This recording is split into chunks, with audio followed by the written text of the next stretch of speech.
At least 15 people have died during unseasonably heavy rain and flooding in North China's Shaanxi province earlier this month, local officials said Tuesday, after the normally dry region received 3 months of rain in 1 week. The flooding hit the coal-rich landlocked region during a nationwide energy crunch, and after record, floods killed more than 300 people in central Henan province in July. At least 60 coal mines in the province, one of China's top coal-producing regions, had temporarily closed due to the floods. But now, all but 4 have returned to normal operation, local emergency management official Wang Quiri said at a press conference. Wang said around 19,000 buildings were destroyed by the extreme weather, with 18,000 others seriously damaged. At least 1.75 million residents across the province have been affected by the floods, with 120,000 safely evacuated, according to Wang. Photos published Tuesday by local state newspaper Shaanxi Evening News showed traffic police carrying school children on their backs while wading through waist-deep water after multiple vehicles got trapped. Shaanxi received more than 3 times the average monthly rainfall for October in just 5 days last week, with the provincial government saying precipitation had broken records in multiple localities. Several regions across China have been hit by unprecedented flooding this year. Thousands were evacuated in the Hubei and Sichuan provinces this summer because of torrential rain. And more than 300 people were killed in central China's Henan province last month after record downpours, a year's worth of rain in 3 days. The flooding comes less than 3 months after extreme rains in Henan province left more than 300 dead. In neighboring Hebei province, a bus fell into a flooded river. State media said 3 people had died, and 11 of the 51 on board were missing. In Shaanxi, China's Meteorological Administration also told local media that heavy and prolonged rainfall and storms had hampered rescue efforts. Shaanxi is also home to several ancient monuments which are at major risk from the severe rainfall. More than 120,000 people have been urgently transferred and resettled, and 17,000 homes have collapsed across Shaanxi province, authorities told the Xinjiang news agency. 4 police officers died as a result of a landslide, according to the state-run Global Times, although information about other casualties has not been released. The Shaanxi flooding may have been worse than the floods in Henan earlier this year, it added. Shaanxi's provincial capital, Taiyuan, saw average rainfall of around 185.6 mm last week, compared with the 25 mm it saw in October between 1981 and 2010. Global Times spoke to a resident from Ji County on the Yellow River. This year, the level of the Yellow River is particularly high, she told the paper. Some houses in rural areas collapsed in the flood, but people were relocated in advance. Train carriage submerged. As flood water crashed through a busy subway station in China on Tuesday, desperate passengers tried to flee while others were swept helplessly off platforms. In one train carriage, water seeped in and rose from ankle to waist to neck height. Panicked commuters stretched upwards to breathe, while others lifted shorter people into the shrinking air pocket above.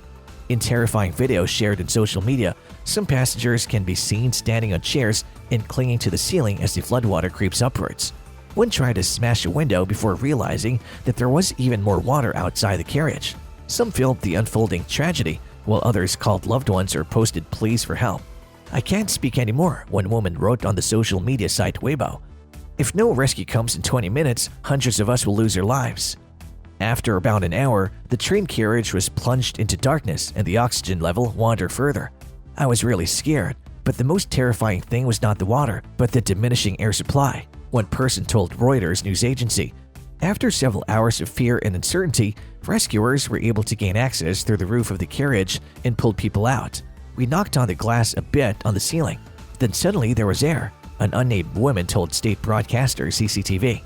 Hundreds of people were eventually saved from the flooded subway tunnel in Xinjiang, a city of 12 million people that sits on the banks of the Yellow River in central Henan province. But at least 12 are known to have died, and 5 were injured in the subway disaster, which came after the region saw more rainfall in 3 days than it usually would in a year. This is a rainy time of year in China, and floods happen annually. However, Chinese scientists say global warming has made the situation more dangerous and warned that extreme weather could become more frequent in the future. At Shakulu metro station, the shutters are down, and a small group of police stands watching at one entrance. This is the place where graphic pictures shared in social media showed passengers lying lifeless on the platform below. "You can't get down there now," Zhengzhou's metro network is completely closed. Above ground, though, you can see the evidence and the aftermath. There is mud and silt on the edge of the road. On the other side from where I'm riding, workers are fixing a part of the surface that was ripped up by the force of the water. But to my right is the clearest evidence of what happened here. A 4-lane underpass vanishes after a few meters under an impromptu lake. The water stretches out, covering the road. As far as I can see, it comes up almost over the railings on the walkway at the sides. In one post on Weibo, a woman described the panic in the carriage. Many people started to suffer breathing difficulties, she wrote. I heard a nearby passenger on her phone giving her bank account details to her family and thought I should do the same. Dramatic images have also been shared of rescues above ground. Emergency workers have used long ropes to pull people to safety as they were dragged along by gushing currents. Rescue efforts are continuing around the province, while further downpours have been forecast for the rest of the week. Rescuers in Taiyuan reportedly use megaphones to tell stranded people, "Hold the children above your head.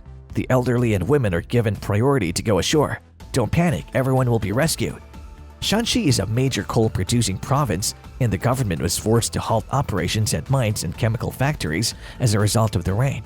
China is already facing an energy shortage, which has caused power cuts. The government has been limiting electricity usage at ports and factories. The local government said it had suspended output at 60 coal mines, 372 non-coal mines, and 14 dangerous chemical factories in the province. Operations had already been stopped at 27 other coal mines.